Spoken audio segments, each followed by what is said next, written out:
today we are going to continue working on our big 24 by 36 inch painting, and this has been a really rewarding experience, and I have to thank you for this, for continuing to watch the episodes, for making this something that is successful enough that I can continue making it. So I really appreciate the views, I really appreciate the likes, and I really appreciate just the comments and the engagement on the videos. So I'd like to start here today by just saying thank you. If you are just joining us here for the first time, this is part number 4 of this big painting lesson. If you'd like to catch up, watch all of the real-time videos, I will have all of them linked in the video description, where you can also find the tools, materials, paints, brands, really all of it. Now, I do like to open all of these videos noting that this is done with acrylic. However, you still can use oils. A lot of these tools, techniques are really easily transferable, and in the end, I'm actually going to go over this with oils myself. So you can do really whatever you'd like. It's a very medium-friendly way of applying paint. Also, as per usual, if you're a supporter of the channel over on Patreon, you can go and download the traceable and all of the reference photos that we'll be using here today. Again, I really recommend it because I do like to paint directly on the reference photos to test my colors, and then from there I take those colors and apply them to the canvas. Today we are going to focus predominantly on the foreground right here, and I might go back in and touch up some of the background. With that though, next week we are going to tackle the larger and the smaller trees. So if you'd like to follow along and complete this really large, really fulfilling painting with us, then make sure that you subscribe, but more importantly, hit the bell button, because that will actually notify you when the new lessons go live. So with that, let's have some fun. So, as per usual, I am going to take my reference photos and tape them to my canvas. That way, I can mix my colors, test them on that reference photo, and then once I have them exactly how I like, apply it to the canvas, and just have a lot of confidence in the process.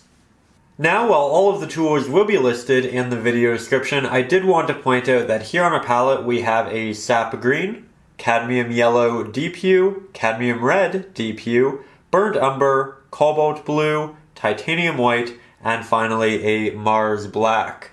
With that, we're going to begin here, as I noted, in this foreground area, and this area right here matches that of what we have here in our reference photo. Now, I'm going to paint this initially void of the shadows that we have here from the tree, and that way I can be a little bit more free when painting my trees, and I don't have to kind of worry about matching and mirroring them initially.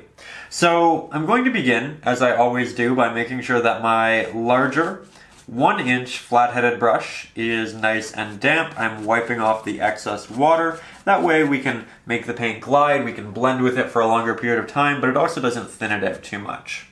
And I'm going to begin here on my palette by taking a bit of our Mars black, taking a bit of our cobalt blue, a little bit of our burnt umber, and even a little bit of sap green. And I'm looking to create something that's incredibly dark, but I do want a hint of color in it, so I'll also throw in a little bit of titanium white.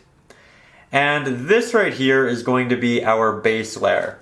And it is essentially going to be what we build on top of. We're going to be adding a lot of color, a lot of texture, a lot of vibrancy. But before we do that, we need a good thick layer of paint and something to build on top of. And when we start off this dark, we have a really large range of highlights that we can build. So it's great because it gives us a lot of steps, where instead, when we start painting on white, we kind of have to immediately make all of our pigments significantly darker, and it can be difficult to gauge how dark to make something, and I think it's a lot easier to gauge how light to make something. So this is just going to make the process a little bit easier and help our layering. With that, I'll get a little bit closer, that way you can see how I'm moving my brush. So now I'm heading back to my palette, grabbing some additional Mars black, blue, burnt umber, sap green, and again just a hint of titanium white. And when I'm moving my brush here, I start on the edges because it's when I have the most clean stroke. It's when I have the most water on my brush, and it's when I can deliver the most sharp lines. All of those bristles are still nice and condensed from the wetness of the water and the paint, and I can create these really detailed applications. And here you can see that dip, and here yet again is that dip. Once I start to run out of paint, as you can see I kind of am, I start to move in, and that's because now I'm getting a more chalky texture. I'm not getting those clean lines, but I still have some paint on my brush that can be utilized. So I just kind of start to move in and apply that paint wherever I can. I'll also go over a couple of areas. Another reason we are doing this base layer with such a dark pigment is because it's easy when you're beginning to paint with acrylics to paint with thin layers, because look, I'm applying some paint here and then I start to spread it out and then it gets more thin and it's more thin, and in the end you can get a painting that's just full of very thin layers. But by painting a dark background, you immediately have to add a lot of paint to reintroduce the light into that painting, and it ensures that you have a very complete painting at the end, that it doesn't look unfinished and it doesn't look like you have unfinished, very transparent layers. So it kind of just keeps you in check. And again, it's great because acrylic paints, they're all semi-transparent, right? And when you are creating a highlight on top of a darker pigment, you have to add a lot of paint, and you have to do a lot of increments. It's a real step-by-step thing. So it again ensures that you're mixing your colors the way you really want to, that you're making everything as good as it can be, because you're going back and you're doing it a couple of times. It's not like painting on white where you could do a single application, you have a color on your canvas and you say, okay, you know what, that's good, I'm done. No, when you paint over a darker backdrop or just simply a different color, you are forced to do a lot more mixing, a lot more application, a lot more just thinking about the process and the colors you want. So again, in a number of ways, starting with a darker backdrop as we are here, will just make sure that your painting looks significantly more thought out and complete come the end of it. There we go.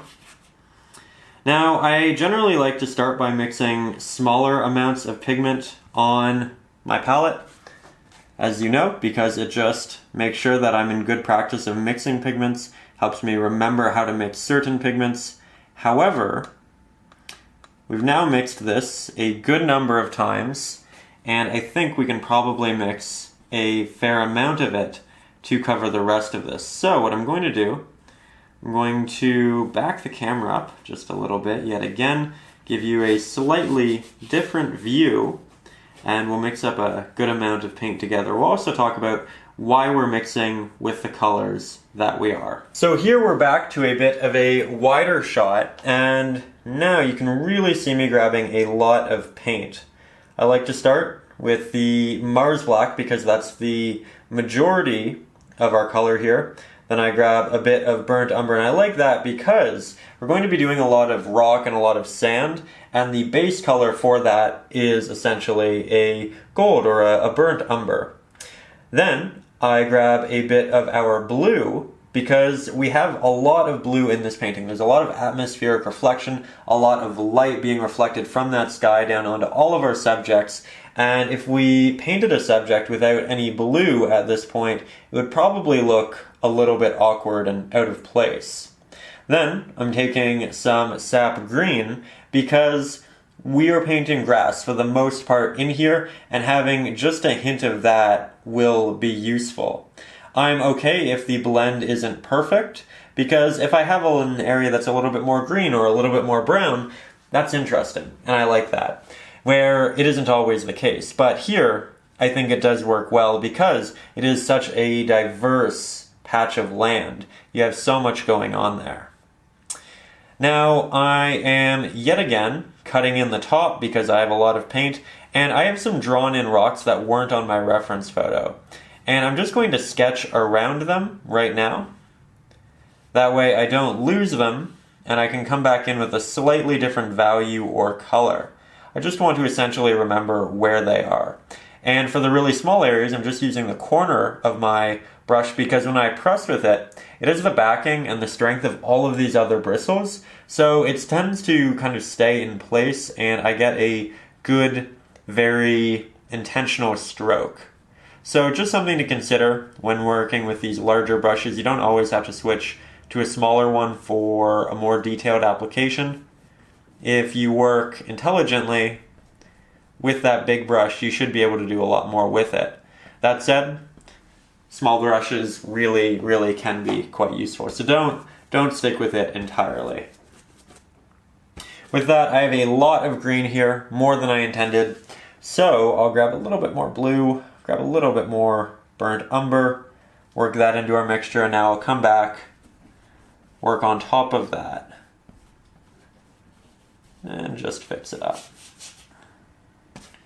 Now I have an easel with a lip here, so it's actually covering a little bit of the canvas. And that isn't a bad thing, but it does mean I am eventually going to have to take the canvas off and paint the bottom and the top again, just to kind of cover up those areas that were missed in this part of the process. So there we go. Fill that in. I think I may have just lost a rock, but that's okay. We'll cut in around this big one. And I'm starting to run out of paint, so look at me trying to make a sharp impression here. All of the edges are soft, and nothing is opaque. It's all semi-transparent. And that's an issue when you want to create something stark. So, again, we're back at the palette, we're grabbing more paint, we're not trying to move around what we already have there on the canvas. We'll get a much better application, stroke, opacity by just grabbing more paint. And I think that's another issue a lot of people who are beginning with acrylics have. They just don't use enough paint. And it's understandable because, when you're starting you have to buy all of these tubes of acrylic, and that might be expensive. But it really does pay off if you use that extra paint. And eventually you will build up a lot of extra tubes and extra acrylic paints, and it won't be this expensive endeavor like it is the first time you do so. So really try not to worry about using too much paint, because the more paint you use, the better effect you will have, for the most part. If you end up using too much paint and too much blending, it might get a little muddy, but that's okay with acrylics because they just dry so quickly. You can wait 10-15 minutes and come back over, fix it up, and apply the colors you actually intend to. Now I'm going to put this palette down for a second because I have another little lesson in here. You can see that my reference photo is kind of leafing off. I have green tape under it, which I then apply to the canvas. And this green tape, it works relatively well. It's just regular painter's tape. It keeps the image on to a good extent, but it never binds with the canvas, it never takes any paint off, it never harms the canvas. So it may take a couple of applications. Here you can see I'm going back, I'm fixing everything up. And it may require a little bit of extra attention, but you can be sure that it's not going to harm the canvas, provided the areas you're applying it are fully dry. With that aside out of the way, I'm getting over to this side, and as you can see, it is very rocky. It's much more of a brown than a green heavy, so I'm going to use significantly more burnt umber in the coming mixtures here, with a little bit of the blue. I'm essentially leaving the green out, and you can barely see the difference in the mixture, but it's little details like this that'll make a good painting a great painting. So, might as well go ahead, take a little bit of extra time, and just mix those colors slightly differently. And that's all you have to do. It's a slight change. And when the paint's thin, as it is here, semi-opaque, you can see that it has much more of a brown base to it. Going back, getting a little bit more burnt umber, hint of titanium white, and whenever I grab titanium white, I generally tap my brush over here on my palette just to get off the excess, because I really don't want a lot in this scenario.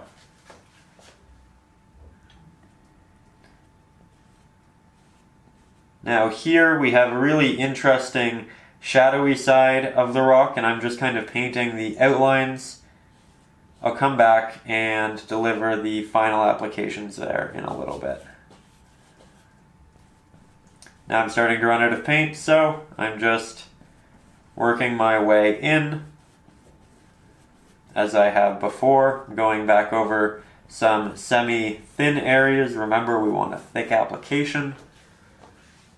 Grab some more paint.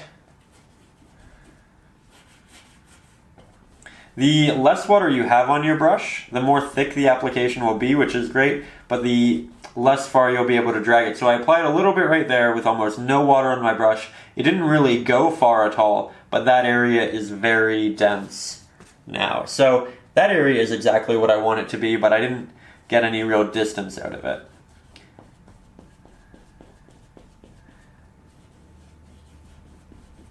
There we go. I also had a question on the last video regarding other mediums to thin the paint using different gels. You're more than welcome to use really whatever you'd like. I personally like to use water for a lot of my mixes and blends just because it's a medium that we already use for glazing. It's a medium that we already use to clean our brushes. It's just something that's kind of always present in the painting process, and I like to continue using it because the more I use it, the better I get at it. And so if there's a scenario where water will work as opposed to a medium, I like to use water because, again, it'll improve every other aspect of my painting as I continue to work with it. I also like the fact that it's essentially, for most people, a relatively free medium too, right? You don't have to go out and buy all of these different gels, all of these different glazing mediums. It simplifies it a little bit. And I don't think to any loss of quality. And I have used a fair number of mediums in the past. I'm mixing something that's a little bit brighter right now, and I'm just going to go back and go over the rocks that I did up here. It's going to be the most slight difference, but it's just so I don't lose it. And my rock here is different from the one portrayed in the reference photo. Again, I'm using a little bit of my artistic liberties, but I think that's okay. There we go. Again, it's nice and dark, but it's just slightly different. That way I can articulate what it is, and when I go back in to paint the shadows on this rock, I can use this pigment, this darker pigment, should I want to. But it'll just allow me to discern what I'm doing. Going over it a number of times, making sure I have a nice thick application. Then I'll use the corner of my brush to mark in some of these rocks here. Nice and easy. Might create a couple more. And you know what, I might use this as well for this area.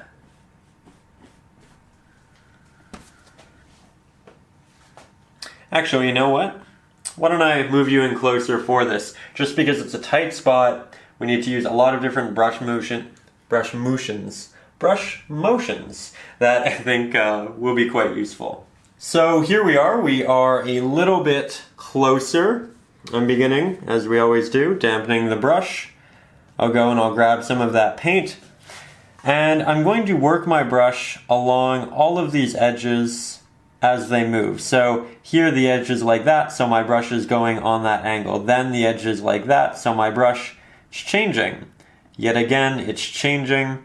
And this is just meant to be a little reminder that if you want really sharp edges, continuously changing the orientation of your brush will have a big impact on the painting and those markings you intend to create.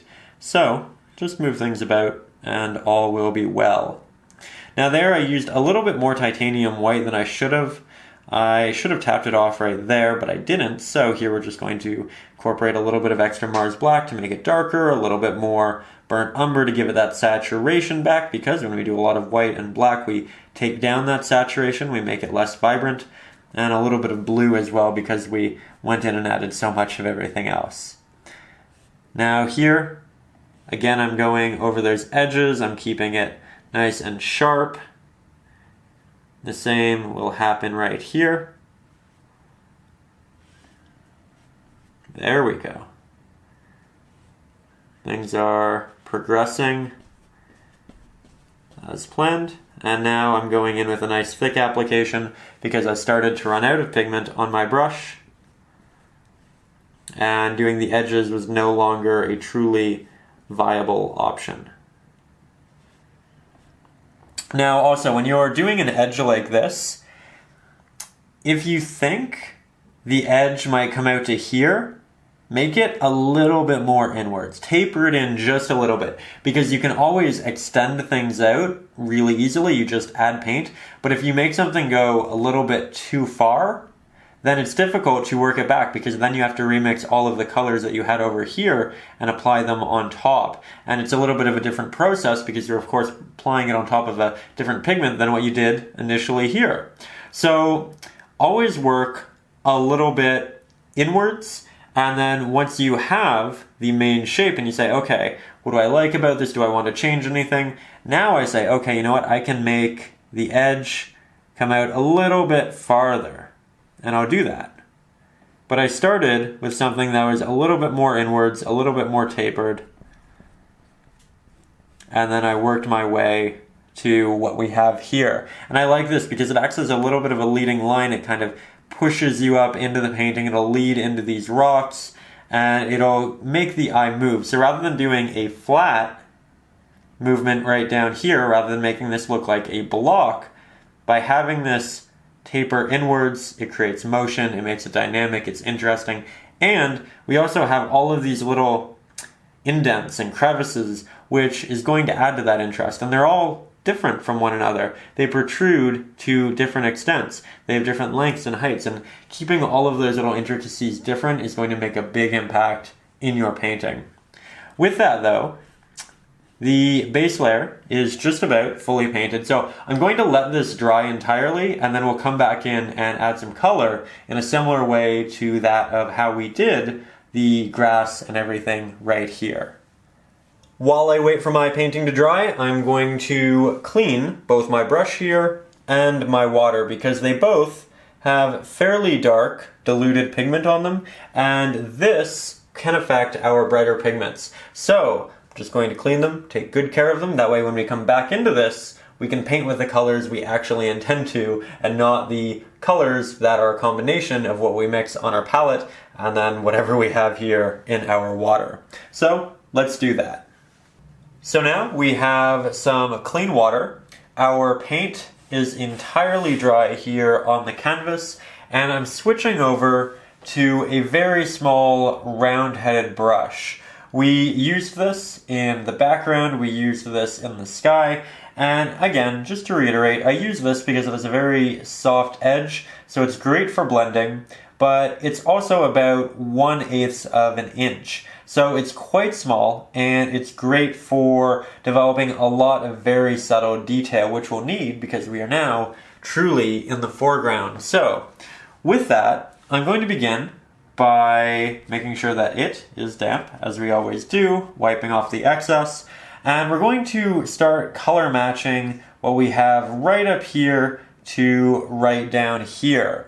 Now, of course, I'm still making mine slightly more dramatic, so I want mine to be a bit more contrast heavy than what we have here, but this will give us a really good idea and reference. So I'm going to begin by noting that looks like a green. So I will grab some of my sap green that we have right there.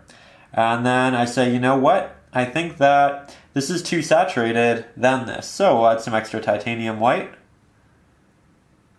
And I just want to take you through my thought process as I go to match a color.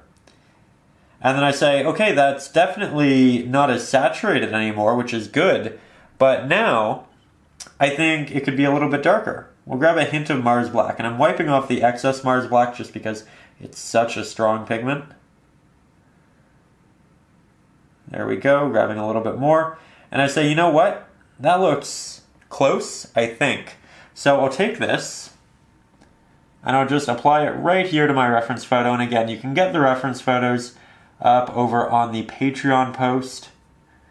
And it's quite close. I think it could be a little bit brighter. Yet again, a bit more titanium white and a bit more desaturated. The titanium white will do both of that. So that's good. Let's test it again. That looks really, really close. I like that a lot. So, I'm going to head up to the edge, and I'm going to start applying this with little taps, little strokes like this. There you can see 3 of them. And I'm going to try to move this in the same direction as I feel the land is going to be moving and rolling. So, here we have a hill, so I'm going to start moving these down that hill. I'm going to start moving on an angle, like so. But if I did this entirely through all of it, then I'd just have this flat color, right? It would just take up all of the area. So because we're working on the foreground and we want something very detailed, I'm going to create a lot of this pattern, but I'm going to leave all of these open dark areas where you can still see the almost black pigment. And I'm going to try my best to avoid any commonalities in application or stroke. I want this to be evolving. I want it to be interesting. I want some clusters.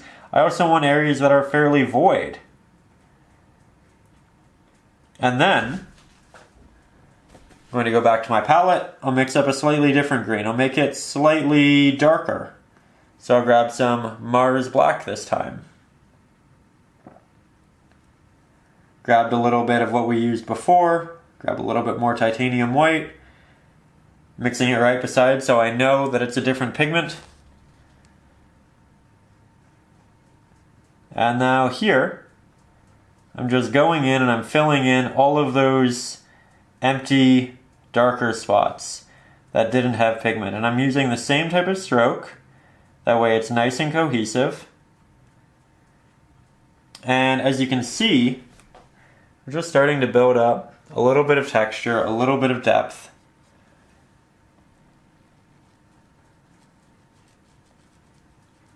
The more water you use in this scenario, the more transparent your pigment's going to be, and the darker it's going to look because you'll see the black of the previous layer showing through. And that's actually a good thing because it kind of instigates additional diversity in your application, and it just continuously keeps it captivating, different, evolving, interesting, all of those good things we want our paintings to be. Then I'm going to take my brush, just a little bit of water on it, wiping off the excess, and I'm just going to go in and softly blend a lot of those applications that we just applied. That way it looks like the grass has little areas that are higher and lower. Some areas are divots, and so they have a bit more shadow. Some grass is raised, so it gets more highlight. And it's just going to create all of those very subtle effects. When, in all actuality, on the canvas, it's just all these little strokes, applications. It's very quite simple. So, with that, we also have some sandy colors in there too. So I'm going to head over to my palette. I'll grab a little bit of burnt umber. Move that right here. I'll grab a little bit of titanium white.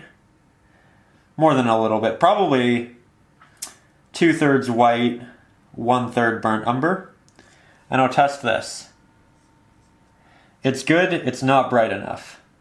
Get more titanium white. There we go. Let's test it. It's just about the right value, but it needs a little bit of yellow.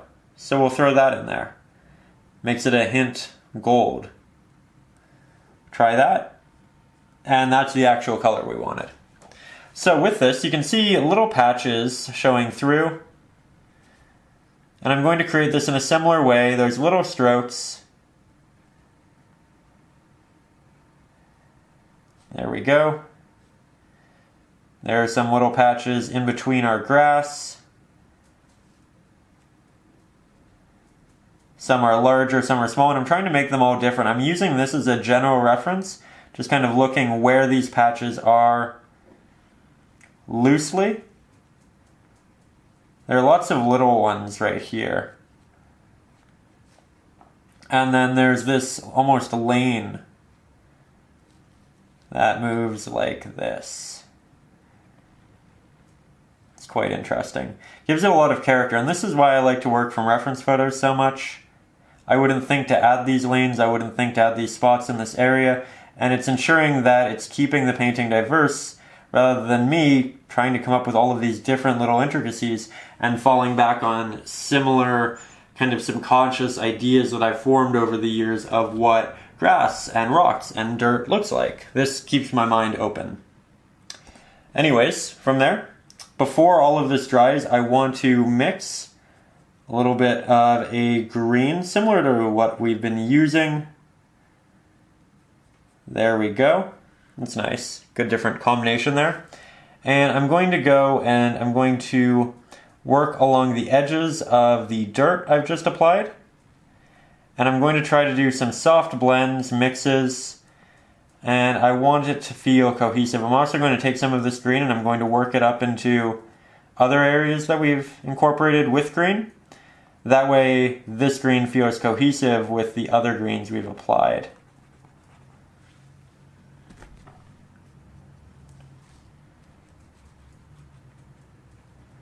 I'm working relatively quickly, that way I can blend the two together, but if you happen to miss that opportunity, don't worry, you can always just add a bit more of that light goldish brown, that sandy color, and then go back and blend with more green. I actually like to keep both going on my palette at the same time. That way I can kind of work back and forth. Here you see I'm adding some more of that sandy color in because I ended up taking a lot of it out when I was blending with that green. I went over a lot of it, but here you can see it's really no worry, no issue. It's easy to place back in there. And when you go back and forth, you actually get much nicer blends and mixes. So it's something I'm continuously working on achieving here. Here I'm just applying a secondary layer because that first one was fairly transparent. And now we'll create significantly more green. And I want a variety of green, so what I'm going to do, I'm going to take a lot of green, work it kind of down in a different direction. That way I can take some titanium white, add different amounts to different areas of the green, blend it up. Now we have a good amount of variation there. We'll take some Mars black, different amounts in different areas, blend those together. As you can see. And now I can have a diverse palette to choose from when I'm going back and forth between the sandy pigments. And I think I actually want a bit of a darker green as well. Now I can take that pigment off my brush and do the same for the burnt umber. Though I do want most of this to be very bright, and I'm going to want a lot of it to have a lot of yellow. So it's not going to be as diverse. Consider when you're doing this what areas you want to have a lot of difference and what areas you want to be a bit more simple. We'll test this. Looks like we have a very similar match, which is great. And this actually comes up right there. And then it kind of creates a couple of interesting little movements and lanes, patches right here. Yeah. This tree actually was meant to go behind the land, so you know what? I'll just paint over that entirely as we go. And then this eventually gets here, and it's quite patchy in this area, and it's difficult to see because of the shadow. But that's okay, because in the end this will have a shadow, and it will be equally as difficult to kind of differentiate.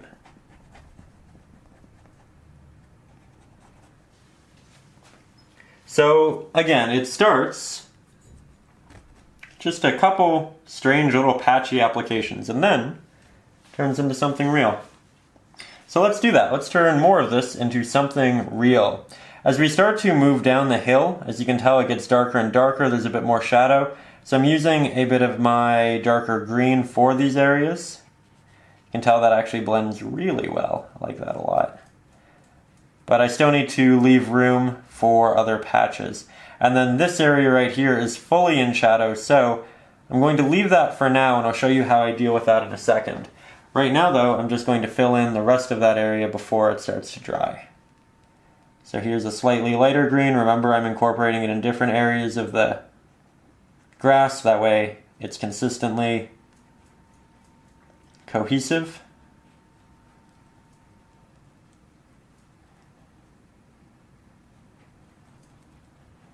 And then it works its way back up over here, and then kind of out as well. So there I'm just using little brush strokes to show my general idea of how I want this to evolve. I think I want a bit of a darker green again, even darker.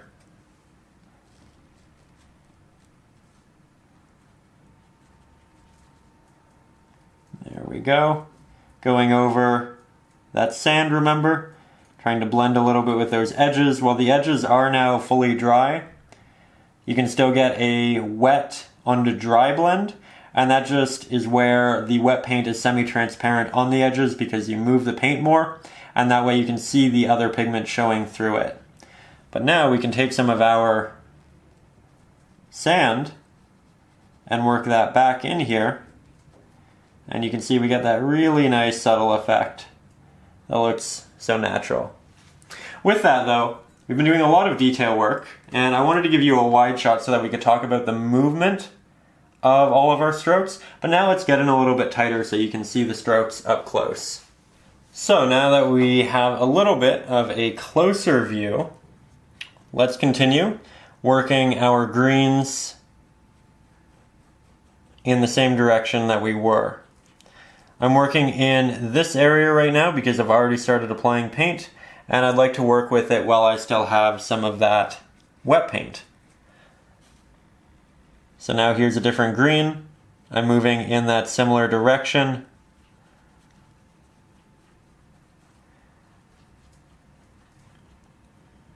There we go. Filling in those darker areas. We have a fair number of them. Get a little bit more. This time I'm making it slightly lighter. You can see that I'm drawing from that brighter area of my palette. And we can see that this area right here is quite illuminated. It's getting a lot of light. So we could do that. We could add a fair bit of light there. Make it nice and pop. Getting to the point though where I have a lot of this filled in.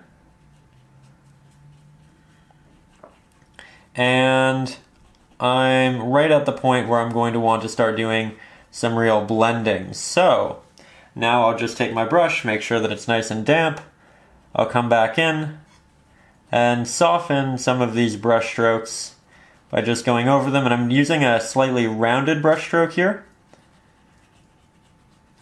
but I'm still moving in the general direction that the grass was initially created in. There we go. And if we want to make it quite bright, we could also add a hint of sunlight, a little bit of extra yellow in there. Maybe a hint of titanium white, maybe a hint of sap green for a little bit more saturation. And there you can see it's significantly brighter. But again, we want to work this in with all of our previous applications. You can add a bit of it up here. Looks quite bright up there as well.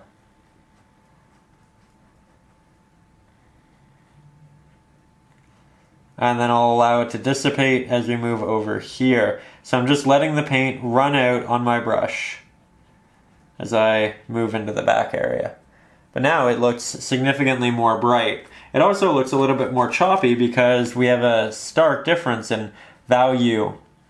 So I'm just going to go in, as we do, soften a lot of this with a damp brush.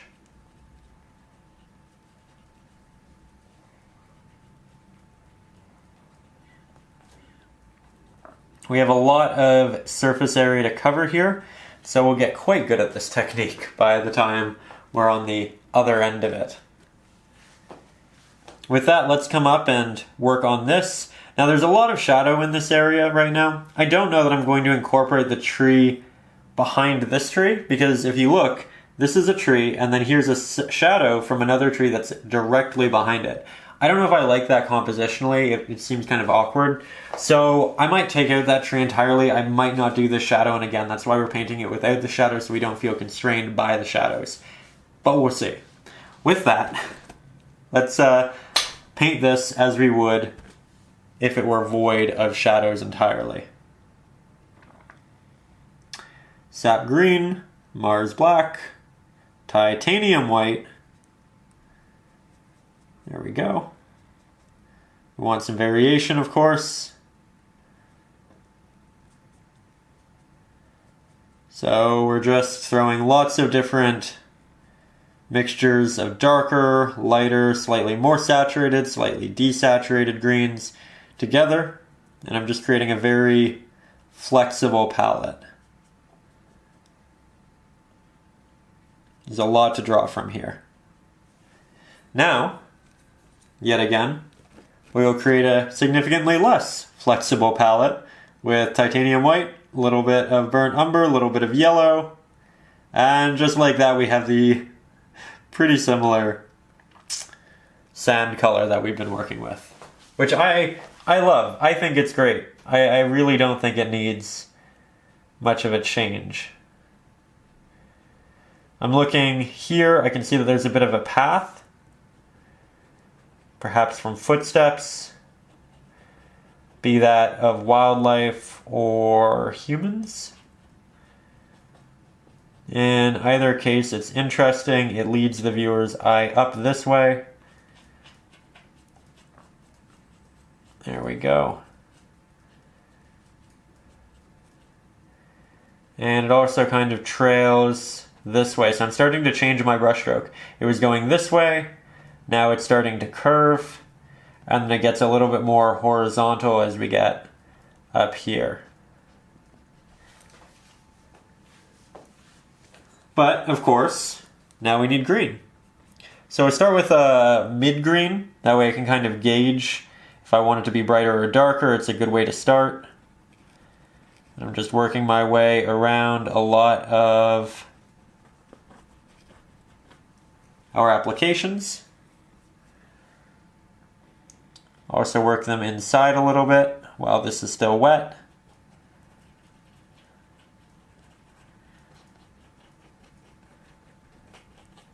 There we go.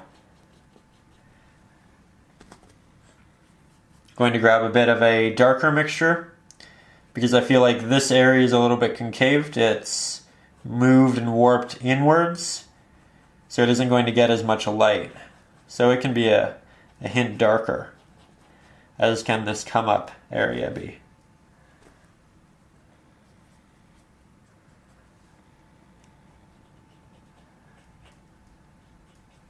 There we go. Just going to fill in some of these still dark areas. And you can see the form starting to occur.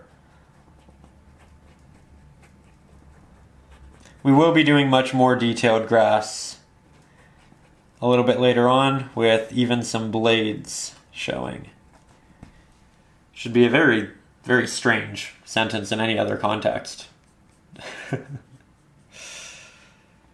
Oh my. Anyways, back to the painting. Again, I'm covering up all of this, and I can do that with the same green because I'll need to go back over it a couple times because we'll be painting over what was a white background and what was a black background. The white background is going to show a brighter pigment showing through, as you can see here. The black is going to make the pigment look darker, so it'll need a couple of layers for us to get what we really want in that area.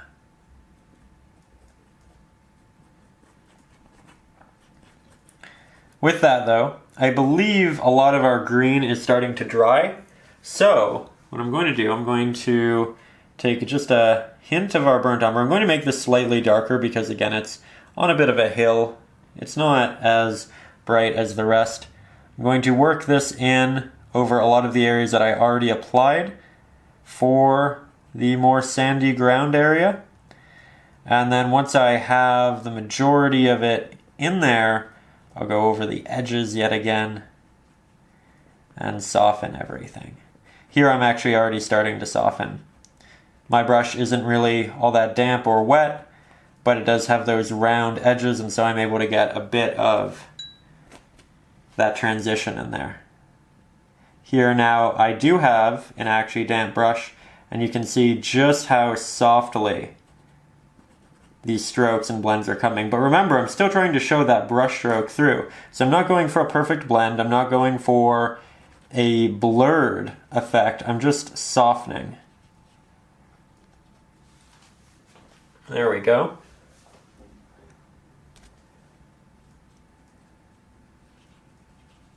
Beautiful.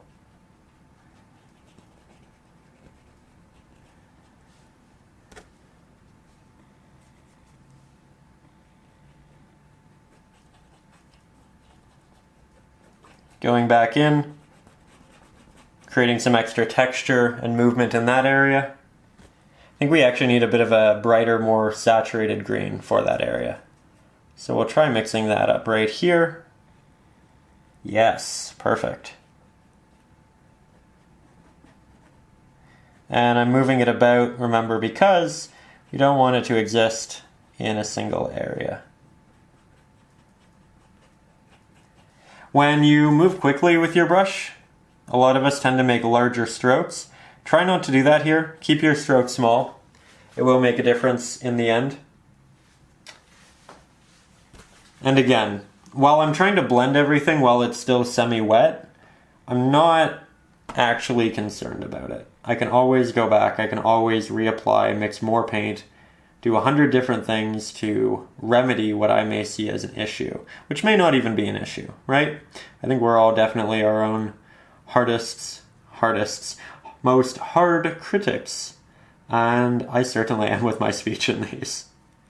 You know, actually, it's kind of a fun aside. When I was really young, I had a speech coach because my ability to kind of articulate words was not great. And it was something I really stumbled through, and I had to do it every week. And I just learned how to work with cadence, how to properly pronounce and move through words. And I know that sounds ridiculous and maybe even a little embarrassing, but speaking for me as a child was incredibly difficult. Oh, there we go again. See, it still slips in. But now, what do I do for a living? I speak to literally hundreds of thousands of people on the internet each month. And I speak for hours. And the point of this is to say, I really struggled with my speech as a child. And now I do it to a great extent every day in front of a large number of people. And it just goes to show that you don't need to be born with talent A, B, or C. You can work towards things. You can practice things. You can, just make cognitive steps to get better at what you're doing. And the same goes for painting. So there might be a certain technique or application that just doesn't go as smoothly as the rest. And you might say, I'm just wasn't meant for me. I am not naturally good at that. That's fine. I'll stick to what I'm good at. You can get good. You can get really good at whatever you put your mind to.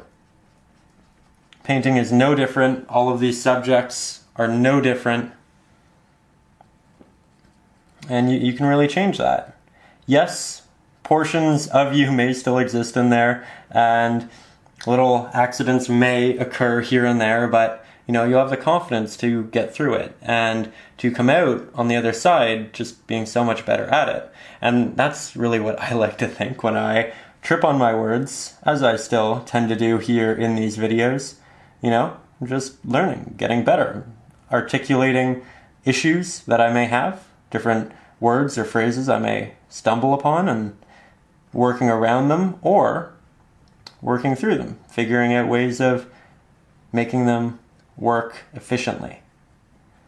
And again, the same rules, the same ideas most certainly apply in the realm of painting.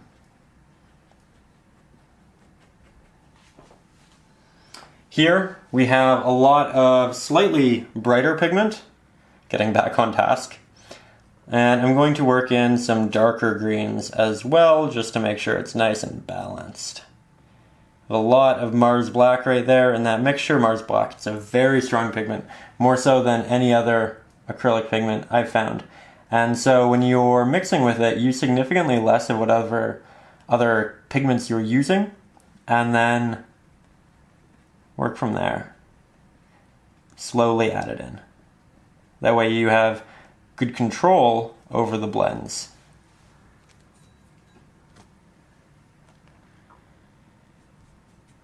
I'm going to work with a bit of a brighter mixture right here, a bit more saturation. And my palette, I'm really building up a diverse set of greens, which I like a lot. Remember, diversity really is the key through these applications right here.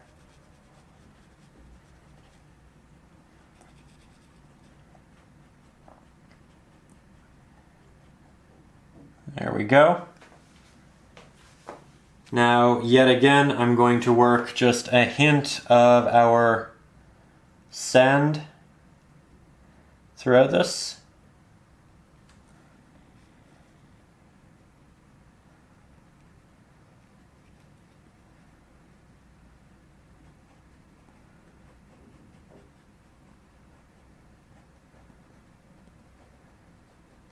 There we go.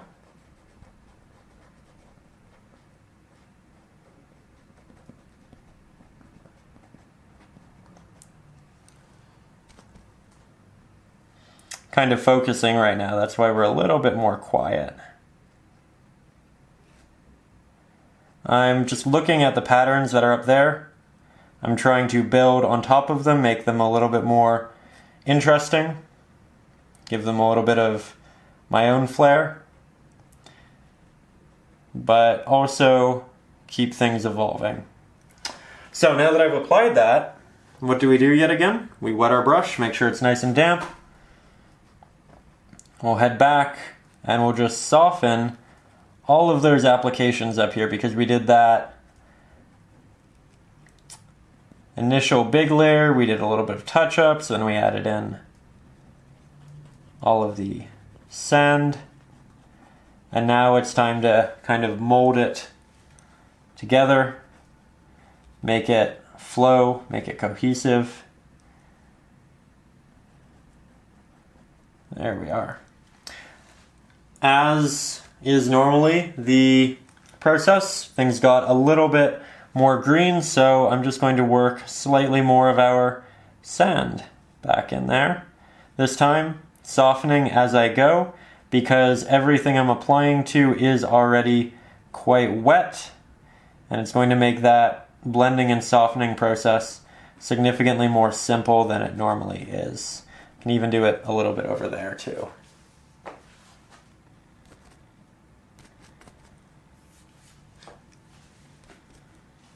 Okay, back to our palette. Have some green. Seeing a lot of sand right there, a lot of sand moving in there. So we have a big green area right here, and it looks like it's part of this hill that's moving this way. So, making a lot of these semi-diagonal strokes.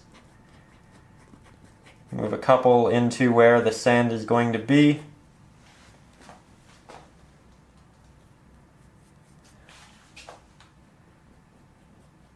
Going in with a slightly different green, course, adding some green up into this sandy area. There we go.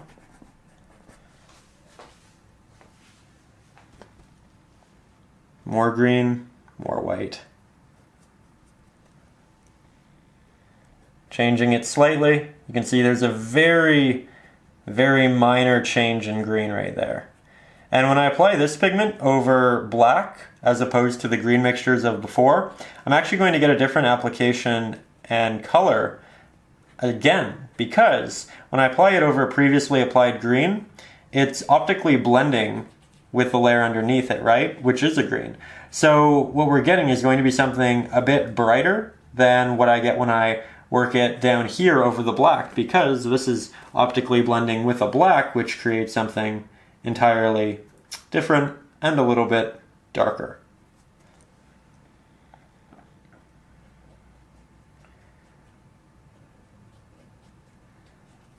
There we go. And that is that right there. Then this is all sandy, and then we have more green right up over here. So right now I'm kind of just mapping it all in.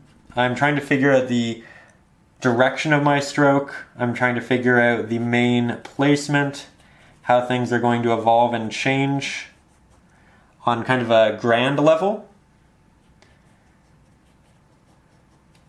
And that's why I'm okay if my application is a little bit thin, if it's a little bit watery, if it's a little bit this or that. Here I actually accidentally went over all of the rocks.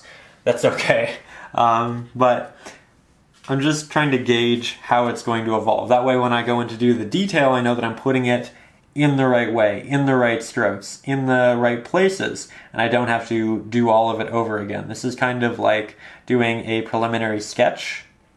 Something quick, something easy, something to ensure that your further steps are going to be that which you want them to be and successful.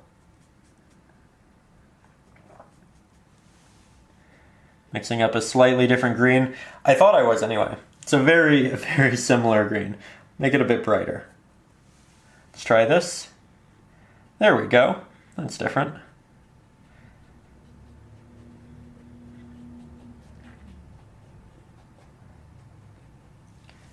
Okay, now back to sand. It's amazing. We've been doing this area for probably 30, maybe 35 minutes at this point, but there's still more to teach. It's kind of amazing how such a very isolated environment technique can kind of require so many different topics and ideas. So many different little fixes. And oh, look at that. We have a hint of gold in this, and I don't actually mean real gold. Whenever you're painting gold, for the most part, you aren't actually painting with metallic paint. You're painting with pigments that look like gold. And that's because gold is kind of a yellowish orange or a yellowish green. And this right here, it makes it look like there's a lot of warm light coming down and hitting that, which is interesting because we have a lot of blue reflective light in here, but there might be just a little bit of warmth showing through. So I'm actually taking this and I'm just tapping it in to a lot of the previously implemented browns, but I'm only going to do it so far at the top. I'm going to leave the bottom areas less so, that way there's a progression, and that way it doesn't look like the light hits everything in the same way. With that, let's mix a bit more of a brown heavy, burnt umber heavy mixture here. Continuously just going back in, adding more white until we have what we actually want. Looking at this, test it over here. It might be a little bit too bright. Blend that out with my finger. Never forget the beauties of finger painting. Take some extra burnt umber, just bring that down a little bit. There we go. That's what we want. Spread out this really bright pigment. The more we spread it out, the darker it will look and become. because we are taking that very thick pigment, we're making it semi-transparent, and when we make it semi-transparent, you see the black underneath of it, and then it optically blends with that, and as a result, we end up with something that looks significantly darker. And that's what just happened right there.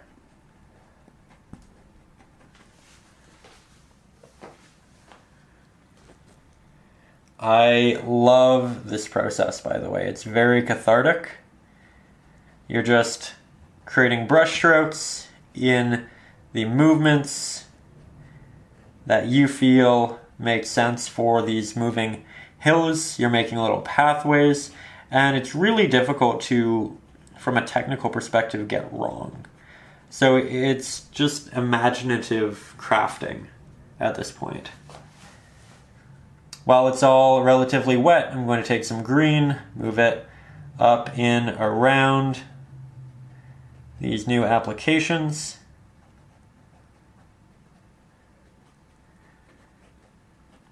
Kind of find those spots I left empty.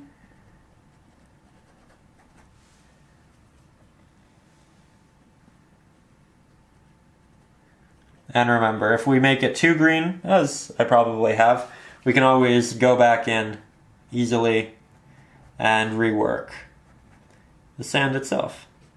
I feel like we've done that a couple of times before, actually, in this lesson so far. Nothing wrong with that.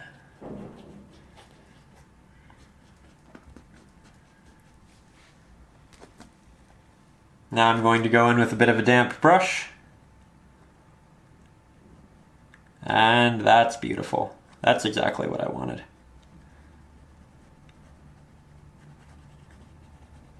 Still moving my brush in these circular strokes to get the best blend, but I'm moving my brush consistently in the same direction, and those circular strokes in that same direction as the grass stroke itself. There we go. Make a bit of a darker grass now.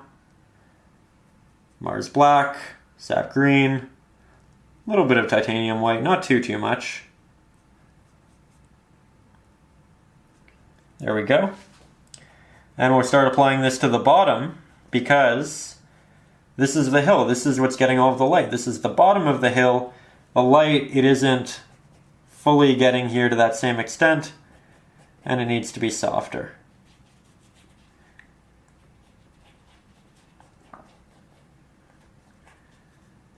There we go.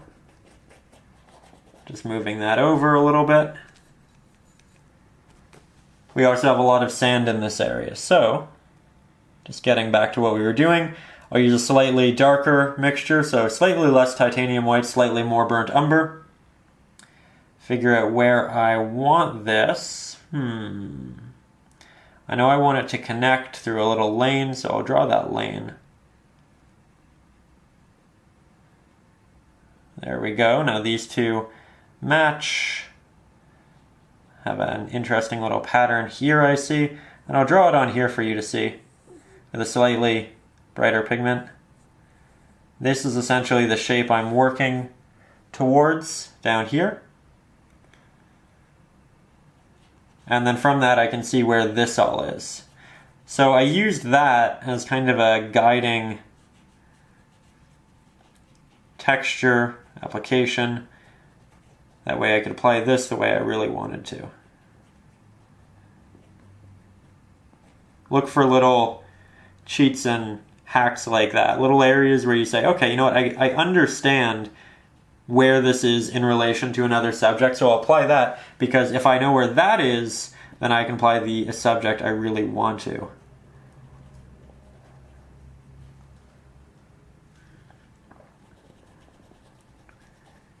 There we go.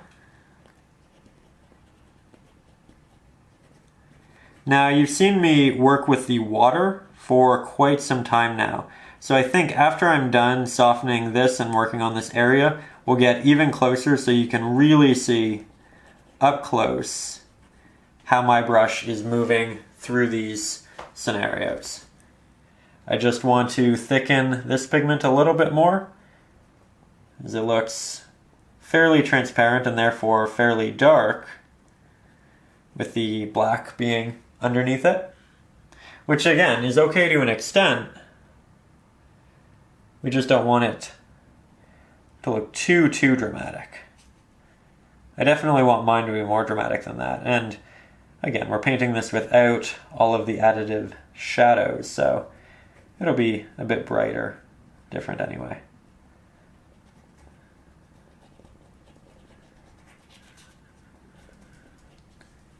There we go. I feel like I need a bit more green. A couple of these areas. Oh, I like that a lot. That was a good move.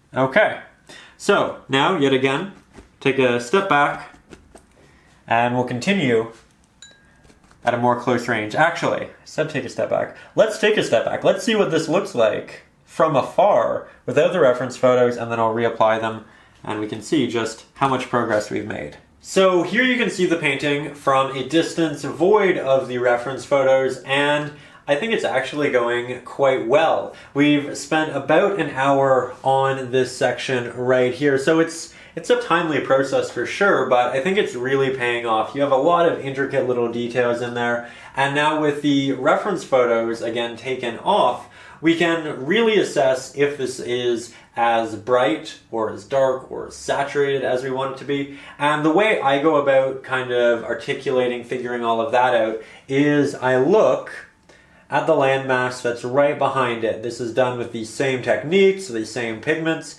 This is darker. Why? Because this is casting a shadow and it's a lower land. This is higher, it has more light. So this should be a little bit brighter. It should also be more saturated because it is closer to us in the painting. And as we know, the closer a subject is, the more saturation it has because the less atmospheric reflective light it has casting down on it. So, is this more saturated and brighter than what we previously applied? Yes. So I would say this is successful in that realm. Is it too bright? Is it too saturated?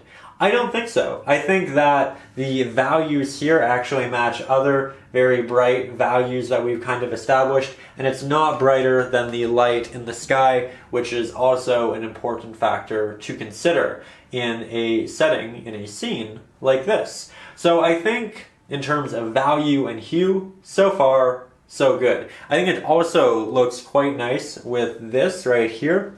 You can tell that they have a similar value, a similar highlight. Again, that's a very bright area, a lot of lights coming through here, working between our two larger sets of rocks, really illuminating that. And I like how connected it feels. I like how we have that bright green over here on the side of the canvas, and you can see just how it slowly gets darker as we move this way, as it should. And we're going to make sure that this changes as well, and in the end we'll probably go back, touch it up, and give it a little bit more change dimensions, kind of move the movements a little bit, and we'll elaborate more on that in just a little bit. But it's always good to take a step back, make sure that these hyper detailed areas are progressing well in context with the rest of the painting, because you can spend hours crafting this really gorgeous area, but if it doesn't fit with the rest of your painting, you're going to have to paint over it anyway. So make sure that you are taking steps back. Make sure that you are comparing and contrasting different areas and ensuring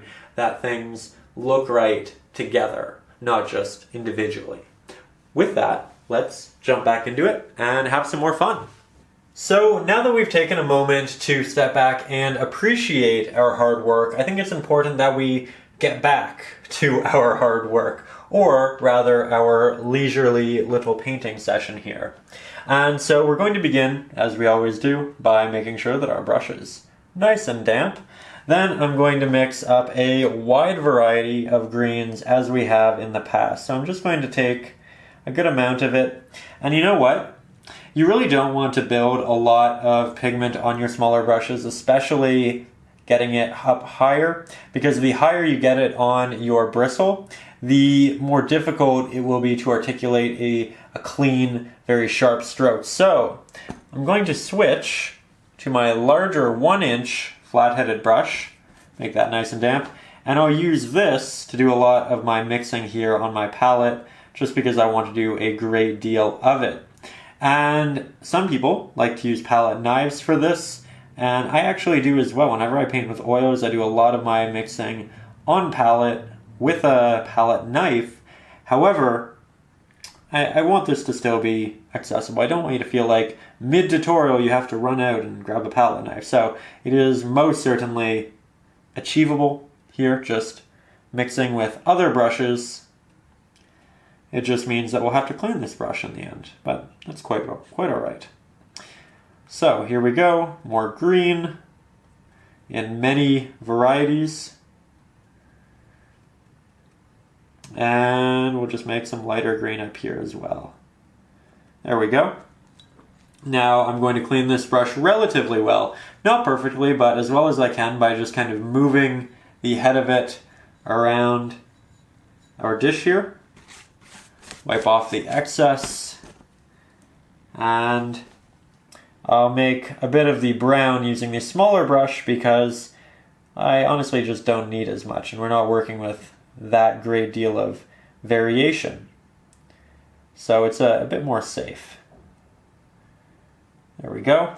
Again, getting off the excess and working our way back finally into the canvas. Now here I'm noticing that around this rock, which is my rock but different, there's sand along the edges. So let's just start there. It's a good, easy place to kind of begin. Like so. So I started with the edge because that's when I have the most sharp amount of paint. And then I'll move that out, and I believe that connects with this larger application that we previously applied. And it doesn't do much other than that. It just kind of moves out slightly, creates a bit of a transition between the rock and the grass, which is nice because it means it won't be a very stark contrast around the rock as a whole.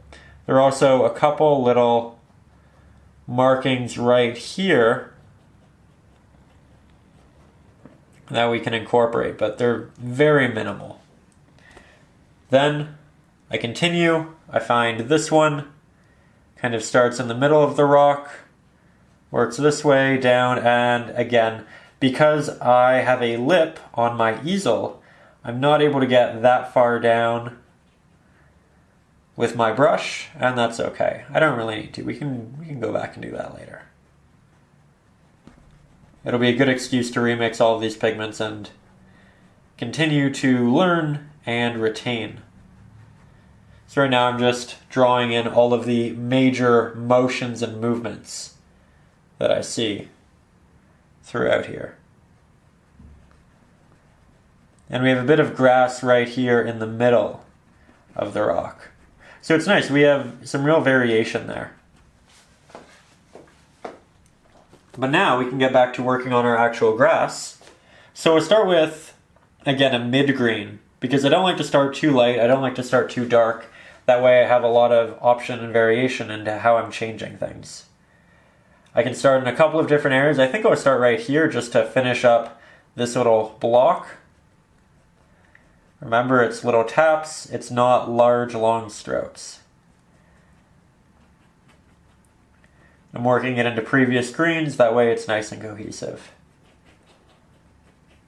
And at this point, a lot of the movement is going this way, which is good because that was a relatively complicated area and we can't have all of it being hyper complicated, otherwise the eye doesn't really know where to land. So we're going to simplify this area a little bit, that way the eye can figure it out, and that way we have something a bit more balanced, detail-wise. Get something maybe a little bit brighter, because this is so high up, close to those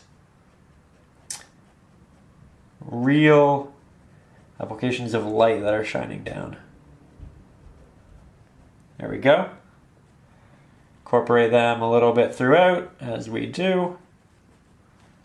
Might throw it a little bit over here as well. This is dramatically different from what we had, and so it acts quite nicely. I think I'll throw a little bit of brown into it though. And when I say it acts nicely, I mean it really pops. It stands out from the rest, creates a strong contrast. Might be a little bit too saturated though. And this is interesting because it's not an issue we've fallen into with the rest of this. So what happens when we make something too saturated? We get a darker, more desaturated version of it. That should do. And we just start working that in. Take maybe a hint more Mars Black. And just like that, we very quickly make that pigment significantly more subtle. It's still brighter and more vibrant than what we have in the background, but it doesn't feel awkward in comparison to everything else that we've crafted around it here in this same similar plane. And this will probably be something I go back and touch up a couple of times to remedy it, but I don't want to do too much in one little application because it'll get muddy quickly and I'll just be throwing lots of paint and color on it and it won't change much because it already has so much, and there isn't new paint being added and taking over. It's new paint being added and just kind of being worked in, and that's not what we want when we are dramatically changing something. So we'll go into here for a little while. And now that I know that this is a little bit too saturated, I can just grab a little bit more Mars Black, a little bit more Titanium White, and fix my mixture. But that's also why I generally don't like to mix too much paint at a time, because if it isn't right, then you have to go back and you have to change so much of it. Or you commit to it and you have to change the rest of your painting.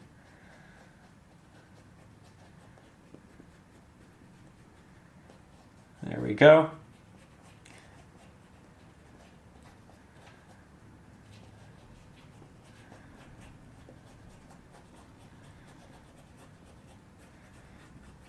Just following that edge, that line that we established before.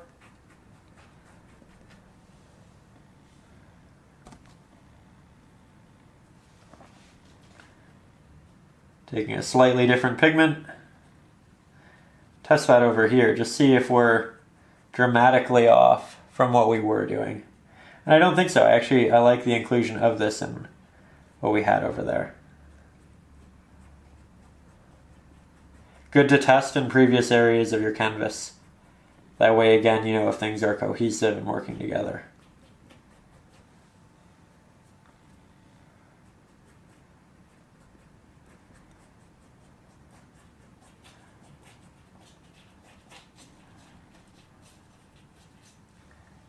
There we go.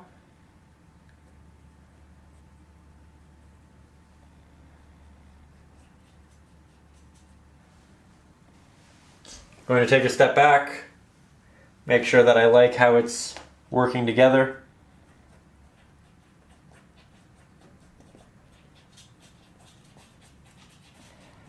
The lip of my canvas is going to quickly be quite green.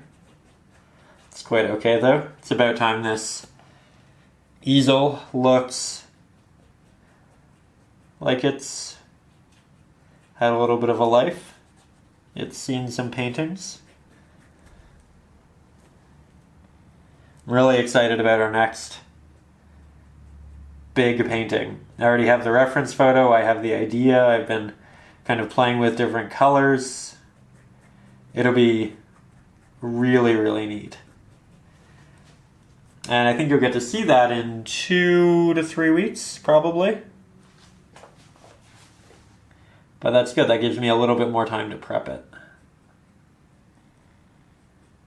Here you can see I'm still just going in with different greens, still making that same stroke. And I think we're just at the point now where we can add in a couple hints of the burnt umber and titanium white mix. Not much, I just want a little bit here and there That way when I do my soft blend, it shows a little bit of dirt showing through. And I can also thicken these areas a little bit too.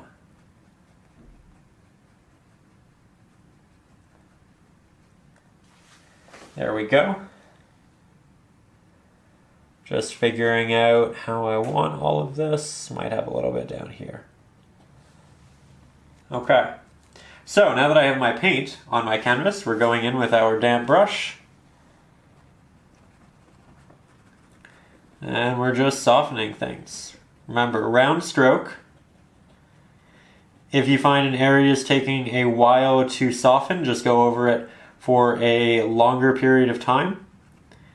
And I'm finding that with some of these semi-dried pigments, they need a little bit of extra work, a little bit of extra time and care, but they get there for sure. Definitely need more paint over here.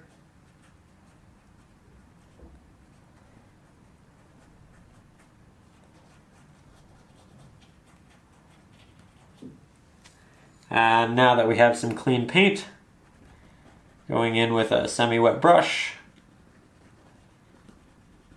It's really about going back and forth until you get what you want. And you can tell this area is a bit darker than this area, and that's just because it's a bit more thin, and it has less layers of green so far. Those areas did look like this at a point, we just need to build them up. And I'm just trying to make sure that as I do build them up, each layer is nice and correct. Doesn't have anything too stark.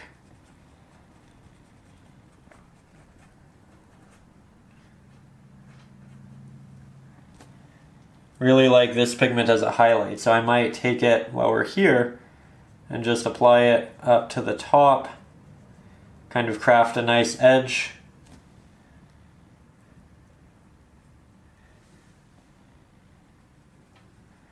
And then I'll bring it back down. It'll be brighter than everything else because, again, it's more so in the light, it's higher up, and it'll add a little bit of diversity to the greens of the past applications.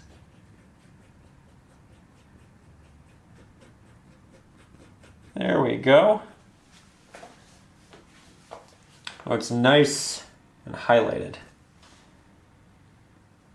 Now let's get something that's a little bit darker and desaturated to balance it. So lots of titanium white and Mars black in there.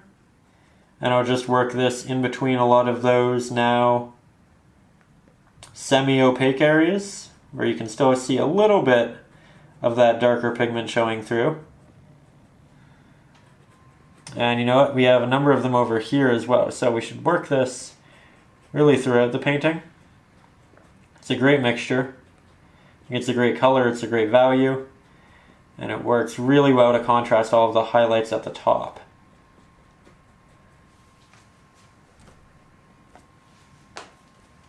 Now I will make it a hint darker.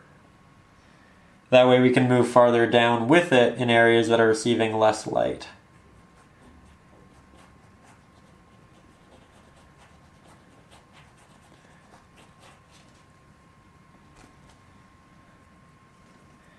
We're almost done with the grass here, and we'll soon be moving on to a lot of rock. Now we've been doing grass for quite some time now.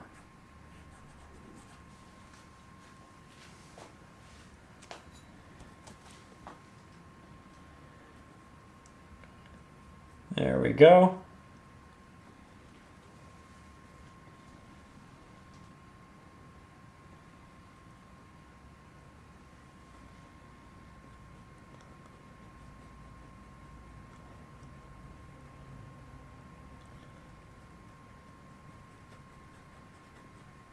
Working a little bit of those darker pigments back up, just because I felt like it was very light pigment heavy,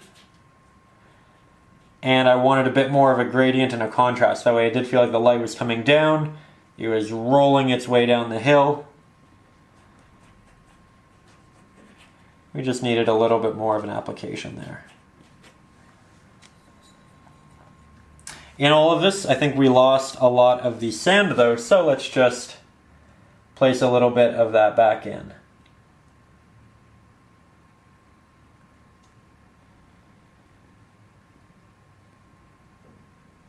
There we go.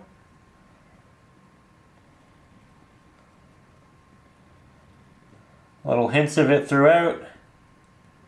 Again, we do want this to be slightly more simple than what we had over there. So I'm not going to be applying as much, but I still want a bit of it.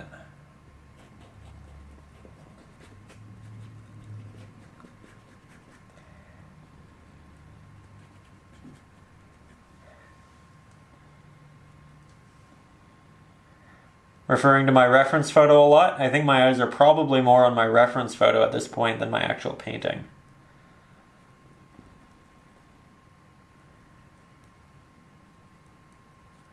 Good.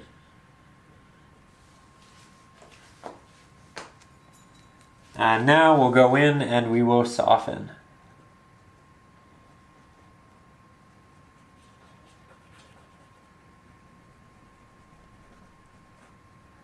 Remember, the more of this you do, the more natural it will look.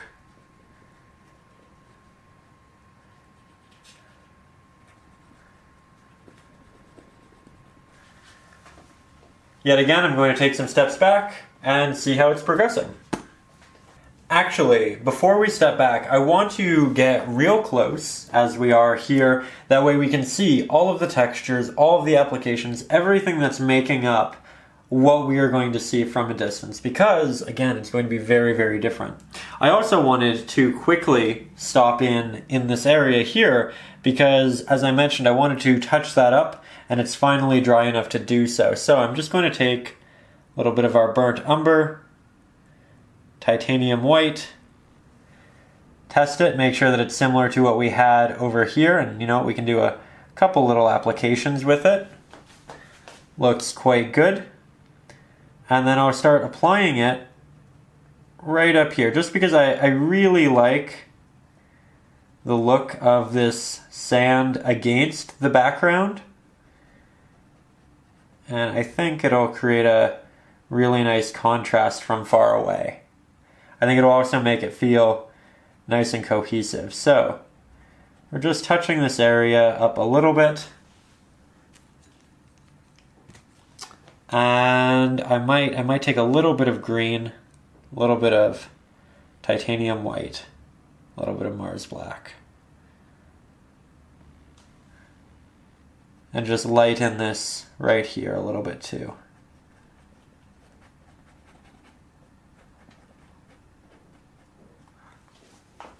There we go. I think that actually looks a lot better. And we can throw a little bit of that over here. Again, same strokes, same movement, same applications.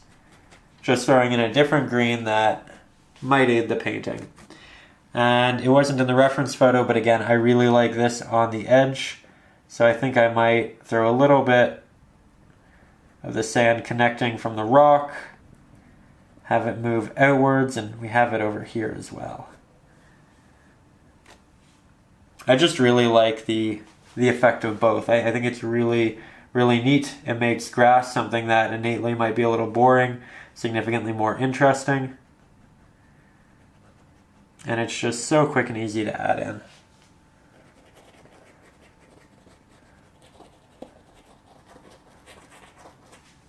There we go. Okay, now we can step back and see how it's progressing. So yet again, here we are at a distance, and you really have a great contrast now. You just looked at that really close, now you're looking at it from quite far away, and I love that effect. I love the fact that when you look at it from a real distance, things look significantly more real, but when you get right up close to it, you see those textures, you see those different brush strokes, you see all the different painterly effects, and I think it's great too, because when you go into someone's house or when you go into a gallery and you look at a piece of art from afar, you say, that looks like a really nice scene. And then when you get up close, you can see all of the different applications, strokes, textures, all of the things that just show how much effort, time, and care an artist put into a piece. So I love that it does both. I love that it shows the effort of an artist, but I also love that from afar it can look like something significantly more real. So it's neat, and I think those are my thoughts. Let's get back into the painting. Now we're moving to another portion of the painting where we're going to be using fairly different colors. We're going to be using a lot of golds, beiges, browns, and significantly less greens. And at this point, whenever you're changing colors dramatically, I generally recommend changing your water, cleaning your brushes, but I'm not going to do that right now because I actually want hints of the green in all of these colors because I do want it to be cohesive. I want it to look like maybe there's a little bit of moss growing. I want subtle hints of that green through the rest of this. So I'm actually not going to clean my water to keep it cohesive. Just something to consider. Sometimes you want to clean your water, sometimes you don't. So right here in this shot we have our cloth, our water, our brush, and more importantly, our two reference photos and the new area we're working on. So if you look up here, you can see this rock, which is this rock. You can see the grass here, which is the grass here. This is significantly more yellow, and I'm going to go in and I'm going to incorporate that over this in a bit. I wanted the base layer of the regular green, that way it was cohesive with that, and that way we had something to build on top of. It's very much like building the darker base layer, but we will be making it a little bit more yellow like we have up here. And we're going to do that after we do the top area. So let's start. Let's talk about it. Going to begin, damp brush, same smaller round-headed. I'm going to take a good amount of titanium white, a little bit of burnt umber, mix those together, grab a hint of the cadmium yellow deep hue, and I'll test that. Look how close that is. It's truly blending. That's really good. It says we've learned something throughout the rest of this painting. And now I'm just going to begin by applying this predominantly to the top edges, because again we have a lot of sharp pigment. Well, we have a lot of sharp bristles that is going to deliver sharp pigment. And as you can see, I start on the edge, I try to get a fairly thick application, and then I might do a little bit of a blend down, but I don't blend down if I don't feel like I have enough paint to retain the initial application. I'm also working really hard to make sure I don't have a black or almost black mark here along the edge. I want to ensure that it's this beige and then green, not beige, black, green. I don't want it to look like it has an outline, and I don't want it to look like a drawing. I'm then following my lines, and I can see them for the most part here in the paint because we did consider this going into it. And I painted this and this with slightly different values. But that's essentially how I'm starting. Nice, easy, simple. Now we'll mix more paint. Titanium white, burnt umber, a little bit of our yellow, and again, mix it a couple of times before I mix a great amount. So, getting back to this edge, coming into here, and then it goes down a little bit. So I think that's good. Going to take this, I'm going to do a second application over a lot of the edges because they are semi-thin because we did use acrylics with water. And now I'll start to blend in a little bit now that I have some extra pigment.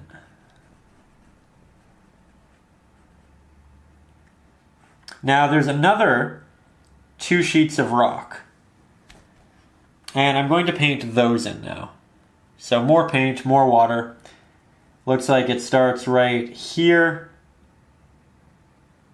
We'll come back into this darker area once we have this drawn.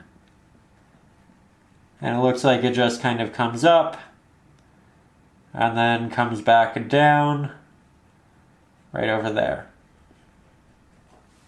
Then we have a third, which is right here, significantly smaller.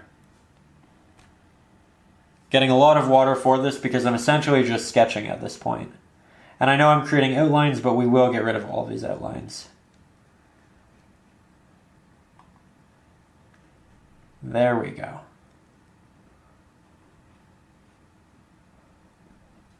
And now I have my three main shapes to work with.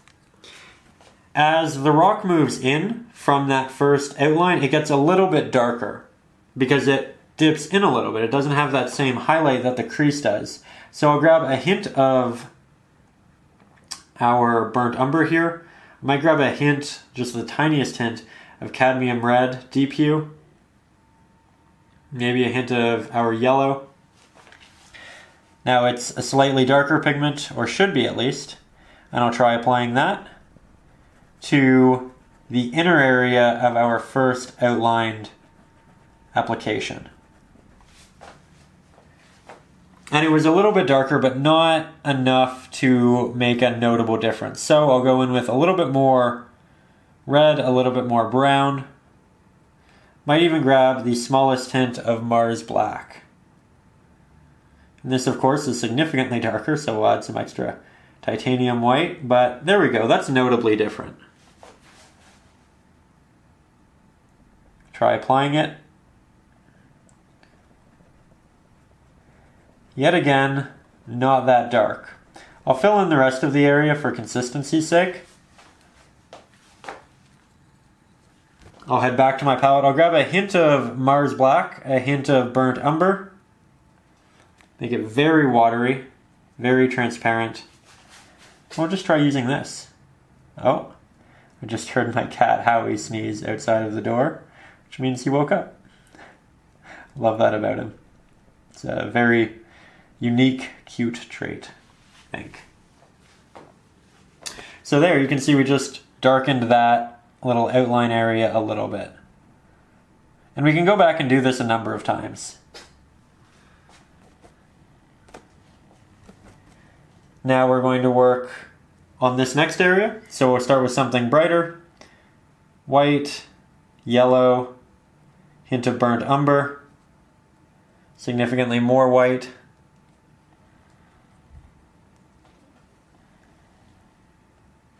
Apply this to the edge. And now with this thick amount of paint, you can see the difference between this and that, which is great.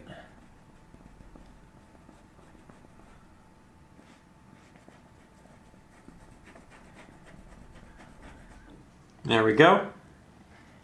Maybe I'll grab a bit of that darker pigment, start working that in the bottom.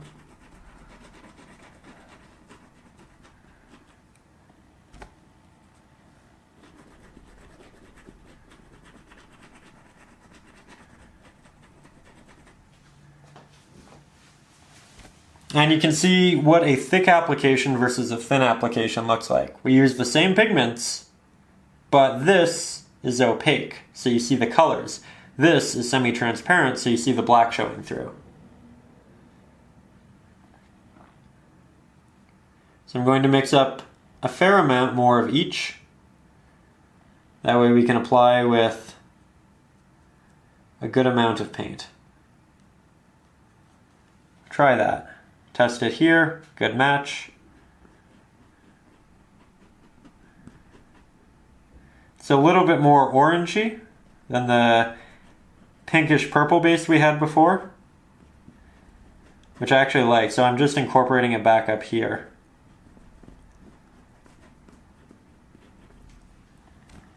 Now we'll go back to our regular highlighted pigment. And then once I have a thick amount of each, I'm going to go back in the same way I delivered application to the grass with these little individual strokes, and that way it looks like there are little divots, areas that protrude. It'll just add a lot of character to our rock.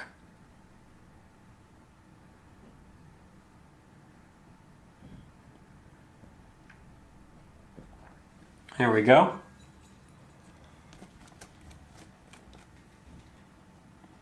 That said, I am going to take a hint of Mars Black and Burnt Umber, as I did in the first sheet of rock. Make that very thin. Apply it to the back / bottom, and just work that out in the same way. This time though, with that tapping motion, because we do want that texture.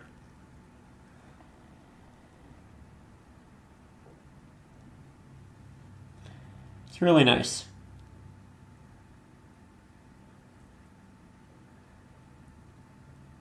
Okay.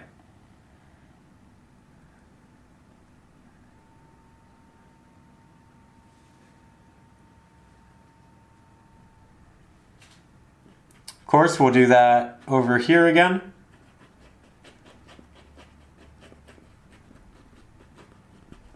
Starting with a relatively thick layer, making a more highlighted version, apply that to the top.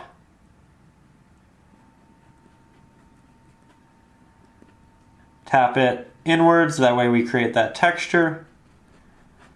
And then we'll just build out in that same way.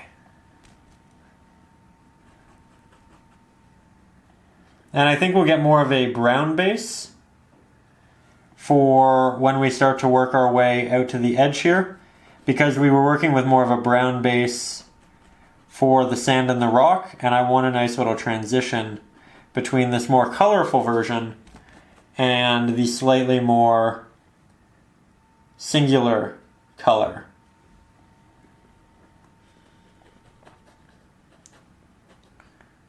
There we go.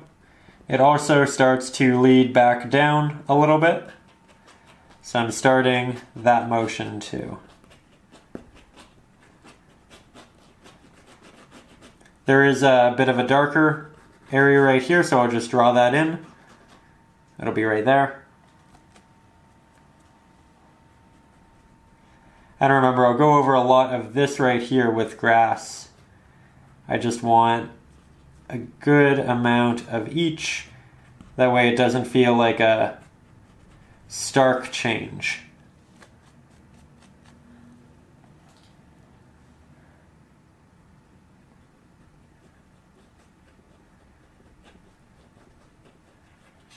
There we go.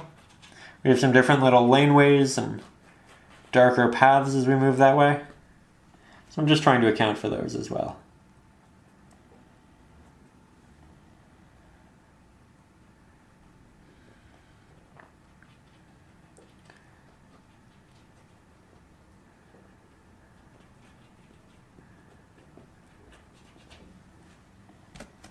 Now we'll just finish off that bottom area, allowing it to get progressively darker. We'll use a little bit of red, but I do want it to be brown dominant because I don't want this area to pop any more so than this. I'll also make it slightly darker with a hint of Mars Black. It's not bad, could be a little bit darker, more Mars Black, significantly more gray, and that's what we were looking for.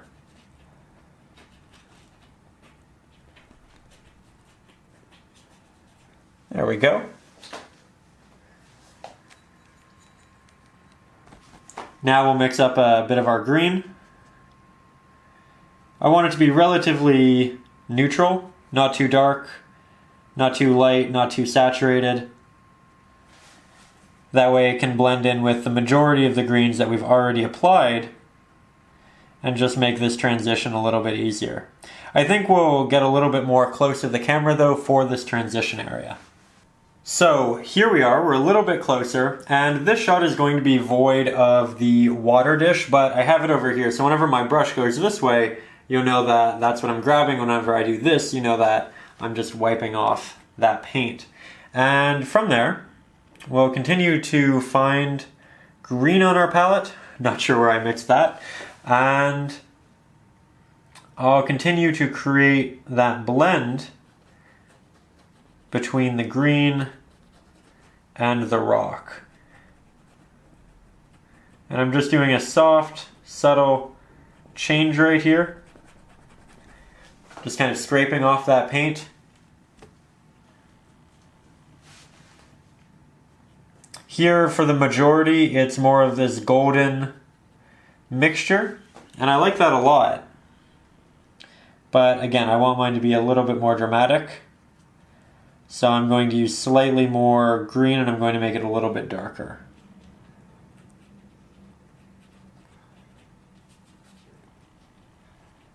I'm also trying to use different greens, as I'm sure you can see.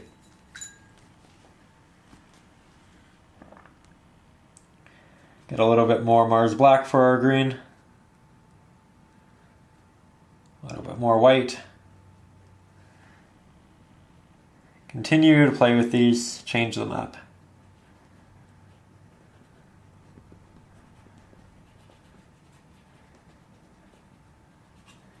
And while there isn't really much green in that, I will throw some here, just because I want to separate the top and the bottom a little bit more than they have it. There we go. Now we'll go in with a nice soft brush, very wet, and clean up some of these strokes. Do some soft blends.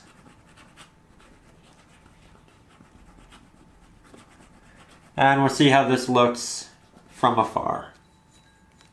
So yet again, here we are with a bit of a pulled back shot, and I think this is actually working really well with that. I like it in contrast with that as well. I think it feels cohesive. It definitely feels like the brightest value on the painting thus far, minus what we have in that corner, which is good because now it balances this side of the painting and that side of the painting as well. I again also think it feels very cohesive with that. And if you feel like this and this are starkly different, I would consider taking some of the pigment that you used and the highlights in there and just touching up that area. You might want to touch up a hint of that, but not much, because this, you do want it to be brighter than that by at least a little bit. So you don't want to use the exact pigment, maybe a slightly darker version right here, and the same goes for right here. But these sections should all work together really, really well. And with that, stepping back, I realized that I actually wanted this to come in significantly more. So that's my next goal. It's to just work this rock back over some of the green and balance it a little bit differently. So I'm going to keep this shot relatively wide, that way we can kind of compare and contrast this area to significantly more of this lane. So with that, I think we'll go back and we'll just try to mix more of that general pigment. So it was a tiny bit of red, a tiny bit of yellow, good amount of white, a hint of burnt umber, and then maybe the smallest touch of Mars Black. And I'm taking the excess Mars Black off in a separate area. Now we'll test this. Looks quite good. I think it's a little bright. We can darken it with a little bit more burnt umber. Test that, and that's much better. So I'm just going to work this back with that same predominantly tapping motion that we used before. And I'm just kind of scraping my brush into the canvas at this point, and it's delivering this kind of granular pigment, which is very transparent, and so I'm getting seemingly a blend between what we are currently applying and all of the green that we had previously. And this is just creating a significantly more subtle change between the two. And while I'm kind of grinding the brush into the canvas, I'm still trying to use the majority of directional strokes that we incorporated initially.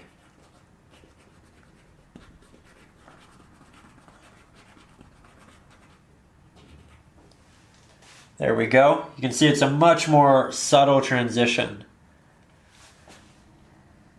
I don't want it too bright down here, so I'm going to use some of the pigment up here, get my brush to the point where it doesn't have much pigment, and then I'll work this down in that same fashion.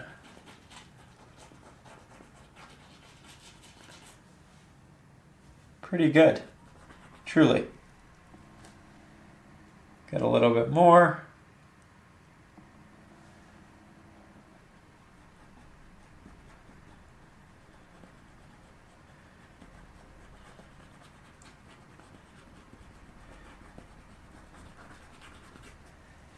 And I think that's actually what I really want. I like that a lot.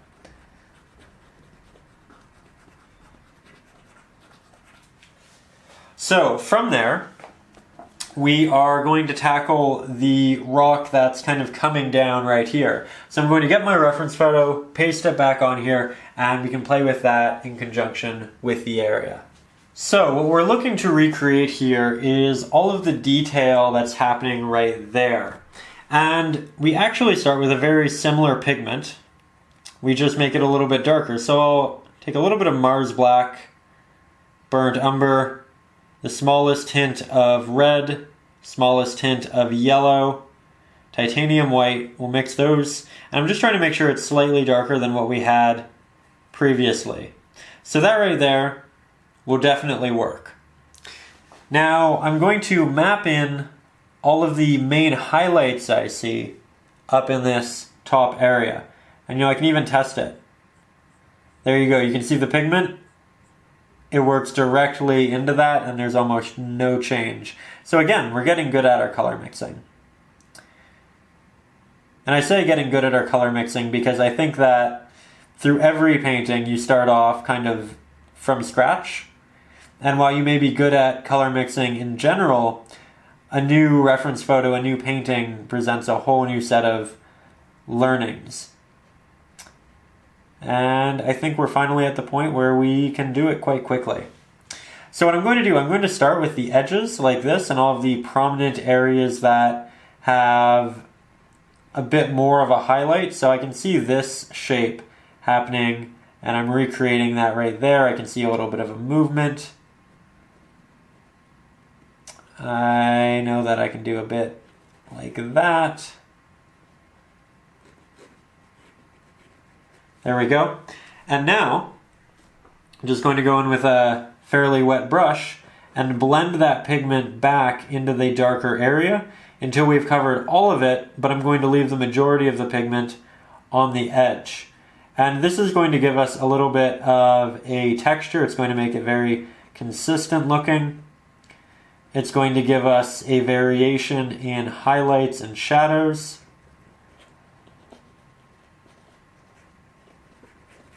Like that. And it's actually quite a quick process, as you can see. It's very successful at a reasonable pace, which is nice considering we've been painting for probably close to 2 hours now.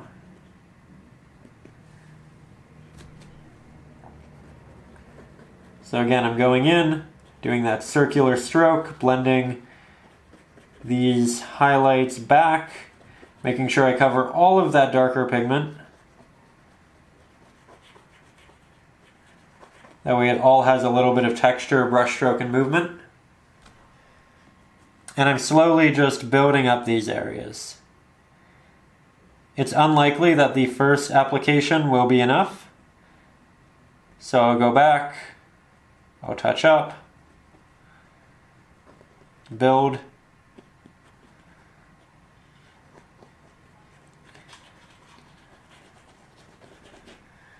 there we go.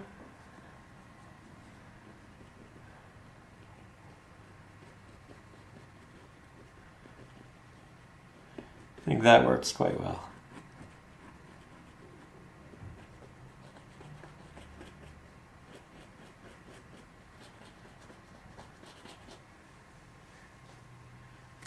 Let's keep it going.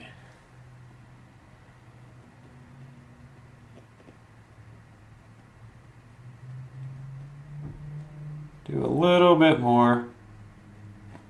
Build that texture, move the brush strokes in slightly different variations. I'm starting to drift away from my reference photo and just make it my own at this point, but that reference photo got me to a place where things were interesting and unique enough that I could. I feel like you really can't give the reference photo enough credit. even when you go off and start doing your own thing.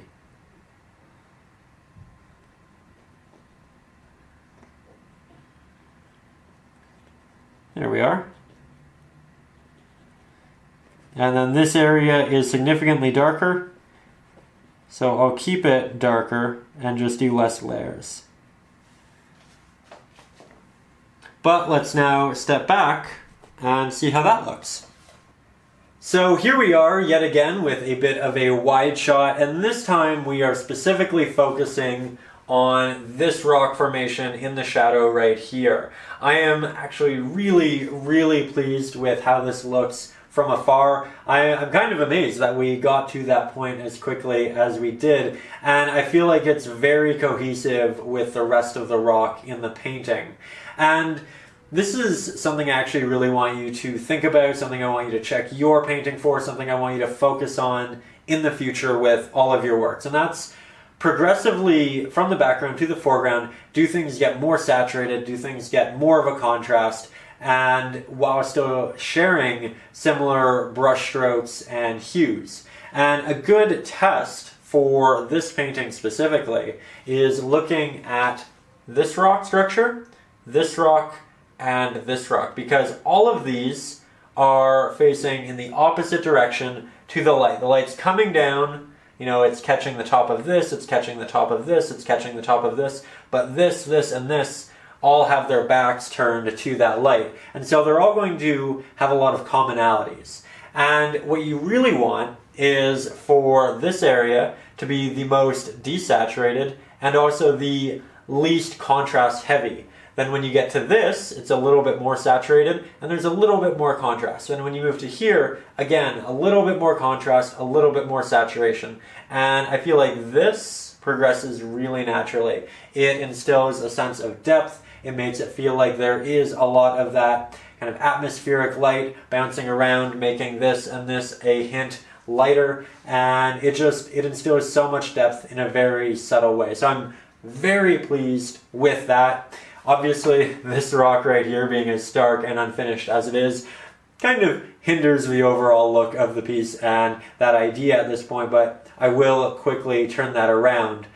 With that, and on the note of that rock though, this painting lesson, while it has been a joy, it has definitely gone on longer than I intended to. I'd really like for these lessons to get to be about an hour each, but you know, sometimes it's just so hard to put down that brush. So with that, I'm going to end this video here, but if you'd like to continue painting with me, if you'd like to continue working on this rock, that area over there, doing some touch-ups, maybe kind of fixing up this line work here, I'm going to be doing all of that over on Patreon, and I'll have a link to that in the video description. So if you'd like to continue, you're more than welcome to do so with me, but if you'd like to continue by yourself, kind of test yourself, you're more than welcome to do that as well. This rock is done in a very similar way to this. That area right there kind of just gets progressively darker. You can reform that the way you'd like. And again, touch-ups are going to be different for everyone. But again, if you'd like to continue with me, there's a link to Patreon where you can also get the traceable, the reference photos, and it's also a great way to say thank you and support the channel. But with that, that is where today's episode is going to end. Next week, we are going to tackle the trees in the foreground, the trees in the background, and we are going to get quite close to completing this painting. I'm really excited. It's turning out significantly better than I thought it was going to, and that's such a wonderful feeling. And I can tell it's going to get so much better from here. So with that, I will see you next week. If you are new to the channel, make sure you subscribe, but more importantly, hit the bell button. That way, again, you do keep up to date with these and you are notified when the new ones go live. But with that, I hope you have a great time. If you have any questions, leave them in the comments. I'm here and happy to help, and I will see you soon. So, above all, as always, stay creative.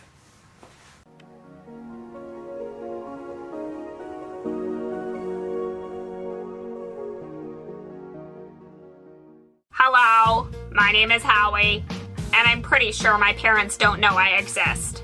Mommy! I used to, but now with this furry beast living here, it really seems like no one listens to me. And sometimes, you just need someone to talk. Well, that's incredibly rude. is her problem.